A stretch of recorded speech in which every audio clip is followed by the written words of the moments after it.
Advocate शीतल। स्वागत है आप सभी का आप ही के अपने चैनल लीगल बेनिफिट्स में।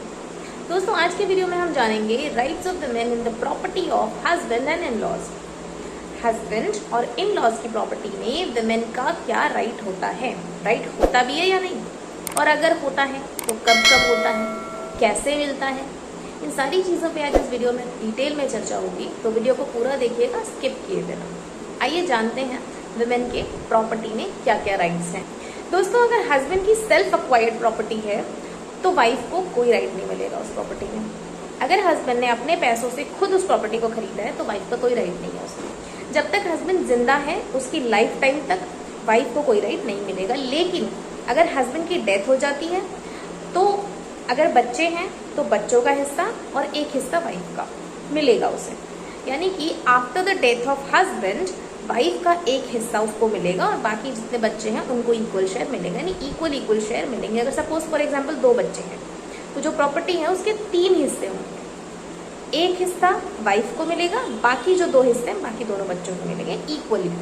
ठीक है, तो ऐसे वाइफ को राइट मिल जाएगा, अदरवाइज कोई राइट नहीं है। दोस्तों, अगर प्रॉपर्टी खरीदते समय वाइफ ने अपने पैसे दिए हैं तो वाइफ को राइट मिल सकता है, लेकिन वाइफ को कोर्ट में ये प्रूव करना पड़ेगा कि जब हस्बैंड ने ये प्रॉपर्टी खरीदी थी तो उसमें जो पैसे लगे थे वो मैंने दिए थे। अब पूरे पैसे दिए थे या पार्ट दिया था, जो भी आपने दिया था वो आपको वहाँ पे प्रूव करना पड़ेगा। अकॉर्डिंगली जो भी आपका हिस्सा बनेगा वो आपको मिल जाएगा।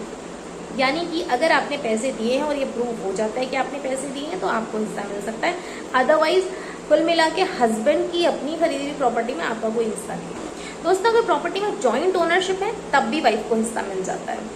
यानी कि जॉइंटली दोनों ने प्रॉपर्टी को खरीदा है और प्रॉपर्टी के दोनों हिस्सेदार हैं, दोनों ओनर्स हैं, तो दोनों का हिस्सा नेचुरली मिलेगा ही। तो इस केस में विमेन को प्रॉपर्टी में राइट मिल जाता है। एक और बात ध्यान रखने वाली है, विमेन कभी भी डाइवोर्स के टाइम पे प्रॉपर्टी में राइट्स क्लेम नहीं कर सकती। वो एलिमनी मांग सकती है, वो मेंटेनेंस मांग सकती है, उसे जो खर्चा मांगना है वो मांग सकती है, लेकिन वो प्रॉपर्टी राइट्स नहीं क्लेम कर सकती कि डाइवोर्स के टाइम पे वो कह दे कि मुझे ये यहाँ का इतना प्रॉपर्टी मुझे दे दीजिए। लेकिन ऐसा भी हो सकता है कि at the time of deciding the alimony दोनों पार्टीज मिलकर डिसाइड कर लें, यानी हस्बैंड एंड वाइफ डिसाइड कर लें कि हाँ भाई, एलिमनी के रूप में मैं तुम्हें कैश तो नहीं दे सकता, लेकिन मेरी प्रॉपर्टी का एक टुकड़ा वहाँ पड़ा है, मेरी ज़मीन का एक टुकड़ा वहाँ पड़ा है, तो वो तुम्हें मैं दे देता हूँ एलिमनी समझ के, तो उसे एज एलिमनी रख लो। और ये दोनों मिलके म्यूचुअली डिसाइड करते हैं, ये कंडीशन दोनों मान लेते हैं, तो ऐसे केस में हाँ वो प्रॉपर्टी वाइफ को दी जा सकती है एज एलिमनी। प्रॉपर्टी राइट नहीं है वो कि वो प्रॉपर्टी राइट क्लेम कर दे कि हाँ मैं वाइफ हूँ या मैं इस घर की बहू हूँ तो मुझे राइट मिलेगा प्रॉपर्टी में। नहीं, ऐसा नहीं। डाइवोर्स भी ले रहे हो तो भी अगर प्रॉपर्टी मिल भी गई है तो वो एज एलिमनी मिल रही है, मतलब आप एलिमनी क्लेम कर सकते हो, प्रॉपर्टी में शेयर नहीं क्लेम कर सकते, लीगली नहीं।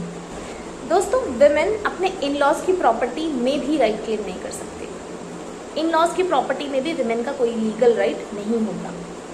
लेकिन अक्टूबर 2020 में जजमेंट आई थी सुप्रीम कोर्ट की, एक केस था जो डोमेस्टिक वायलेंस का केस था। तो वहाँ पे ये कहा गया कि जो इन लॉज की प्रॉपर्टी है जिसमें वो रह रही थी शादी के बाद, जब से वो शादी के बाद से उसी घर में गई है और वहीं रह रही है, तो उस घर को शेयर्ड हाउस की डेफिनेशन में माना जाएगा। और शेयर्ड हाउस की डेफिनेशन में माना जाएगा इसलिए उसको वहाँ पर रहने का अधिकार मिल सकता है, और उस केस में उसको रहने का अधिकार मिला। तो ऐसे केसेस में जहाँ पर हाउस जो है वो शेयर्ड हाउस की डेफिनेशन में है वहाँ पर रहने का अधिकार मिलेगा, लेकिन फिर भी टाइटल तब भी नहीं मिलेगा, प्रॉपर्टी का टाइटल तब भी नहीं मिलेगा। राइट टू शेल्टर तो मिल सकता है, वो अलग मुद्दा है। ऐसे बहुत सारी चीज़ें हैं कि जो रहने का राइट है वो है, उस टॉपिक पे मैं फिर कभी चर्चा करूंगी, काफ़ी लंबा टॉपिक है वो। लेकिन आप लीगल राइट नहीं क्लेम कर सकते, मतलब राइट ट्रांसफर नहीं करा सकते, टाइटल ट्रांसफर नहीं करा सकते, अपने नाम नहीं कर सकते प्रॉपर्टी। जैसे पिता की प्रॉपर्टी बच्चों के नाम पे आती है, वो जो टाइटल है वो बच्चों के नाम पे ट्रांसफर होता है, जो भी प्रॉपर्टी होगी उसका इक्वल शेयर जितने भी बच्चे होंगे उनमें डिवाइड हो जाएगा, तो वो लीगल राइट है बच्चों का। लेकिन वाइफ हो या घर की बहू हो उसका ऐसा कोई लीगल राइट नहीं है। बस एक ही केस में राइट होता है कि हस्बैंड की डेथ हो गई है तो एक हिस्सा उसके नाम पे हो जाएगा, अदरवाइज कोई ऐसी कंडीशन नहीं है जहाँ पर वो लीगल राइट क्लेम कर सके कि हाँ यहाँ पे मैं लीगली मैं इस प्रॉपर्टी की मालिक या मालकिन हूँ। तो जनरली हस्बैंड और इन लॉज की प्रॉपर्टी में विमेन का कोई राइट नहीं होता है। सो दैट्स इट, इतना ही था इस वीडियो में। आई होप आपको वीडियो काम की लगी हो। अगर आपको जानकारी काम की लगी है तो आप इसे अपने दोस्तों में शेयर कर सकते हैं, और अगर आप चैनल पे नए आए हैं तो आप चैनल को सब्सक्राइब कर सकते हैं, क्योंकि इस चैनल पर हम लीगल अवेयरनेस से रिलेटेड इसी तरह के वीडियोस लेकर आते रहते हैं। नेक्स्ट टाइम आपसे वीडियो मिस ना हो जाए, इसलिए आप चैनल को सब्सक्राइब करके बेल आइकन को प्रेस कर लीजिएगा। किसी भी तरह की लीगल गाइडेंस, लीगल असिस्टेंस, कोई प्रॉब्लम, कोई क्वेरी, कोई इशू है तो आप स्क्रीन पे दिए हुए नंबर पे कांटेक्ट कर सकते हैं। कांटेक्ट करने की टाइमिंग्स भी स्क्रीन पे मेंशन है, प्लीज़ उसी टाइम पे पीरियड में कॉल करना, क्योंकि मुझे कई बार सुबह सुबह 4 बजे भी कॉल्स आए हैं, तो प्लीज़ ऐसा मत करना। टाइमिंग मेंशन है, आप प्लीज़ इसी टाइम पे कॉल करिएगा। कोई और क्वेरी आप कमेंट बॉक्स में भी पूछ सकते हैं। कोई लीगल टॉपिक है ऐसा जिस पे आपको जानकारी चाहिए तो आप मुझे कमेंट बॉक्स में बता सकते हैं, मैं उस पर वीडियो बना दूंगी। तो अभी के लिए मैं चलती हूँ, मिलूंगी आपसे किसी और वीडियो में फिर किसी और जानकारी के साथ। तब तक के लिए बाय।